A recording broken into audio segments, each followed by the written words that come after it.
പൊതുസമൂഹത്തിൽ അനുവർത്തിക്കേണ്ട ഒരുപാട് ശീലങ്ങളുണ്ട്.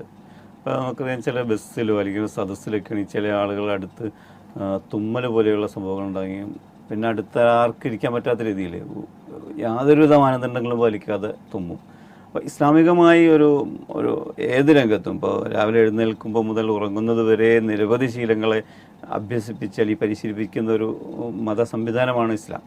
അപ്പോൾ ഇസ്ലാമിക രംഗത്ത് പ്രവർത്തിക്കുന്ന ഒരാളെന്ന നിലക്ക് കൂടി താങ്കൾക്ക് എങ്ങനെയാണ് ഒരു പൊതുസമൂഹത്തിൽ പ്രത്യേകിച്ച് ഈ പകർച്ചവ്യാധിയുടെ കാലഘട്ടത്തിൽ ഏതെല്ലാം ശീലങ്ങളാണ് നമ്മൾ ഗുണപരമായി അനുവർത്തിക്കേണ്ടത്?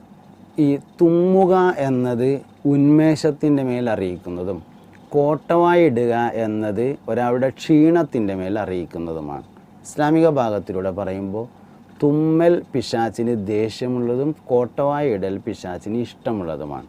കോട്ടായിട്ടാൽ ഇങ്ങനെ ആൾ അങ്ങനെ ക്ഷീണിച്ച് അങ്ങനെ പോകും.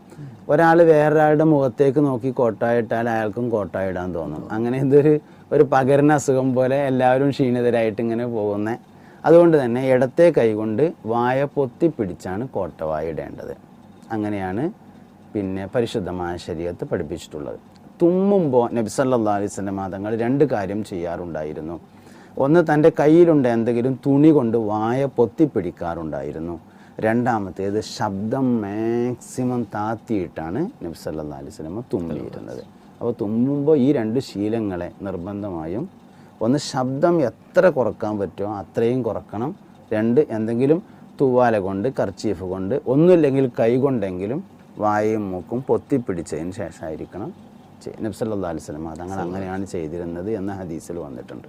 ഒരുപക്ഷേ നമ്മൾ ഇത്തരം കാര്യങ്ങൾ ഒരു വിശ്വാസികളെ സംബന്ധിച്ചിടത്തോളം ഇത്തരം കാര്യങ്ങൾ ചെയ്യുമ്പോൾ അതൊരു വിശ്വാസത്തിൻ്റെ അല്ലെങ്കിൽ പ്രവാചകൻ്റെ ചര്യയെ ഞാൻ മുറുകെ പിടിക്കുന്നു എന്നൊരു നെയ്യത്ത് കൂടി ഉണ്ടെങ്കിൽ പാരത്രിക ലോകത്തേക്ക് വലിയൊരു മുതൽക്കൂട്ട് കൂടി. തീർച്ചയായും ദുനിയാവിലും ആഖിറത്തിലും കാര്യം കിട്ടും നിയ്യത്ത് നന്നാക്കിയാൽ.